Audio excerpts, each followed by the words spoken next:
এই যে আজকে আমি রান্না করেছি ঝিঙে আলু পোস্ত, দুপুরে রান্না করেছি শাক ভাজা, রসুন আর কাঁচা লঙ্কা ফোড়ন দিয়ে মুসুর ডাল, পাতলা মুসুর ডাল করেছি, রসুন ফোড়ন দিয়ে আর পাঁচ ফোড়ন দিয়ে, ভাত আর ডিমের অমলেট আর লেবু, আর কিছু না। আজকে দুপুরে আমার এটাই রান্না করছি। গরমে আর রান্না করতে ইচ্ছা করছে না, প্লেন সিম্পল আজকে এই রান্না আমার।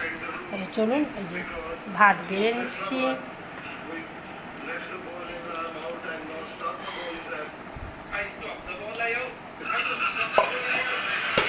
ঝিঙে আলু পোস্ত আছে, এটা ডাল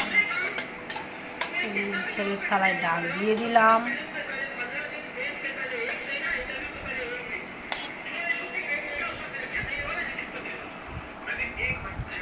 আর করেছি এই যে ঝিঙে আলু পোস্তটা দিয়ে দিচ্ছি।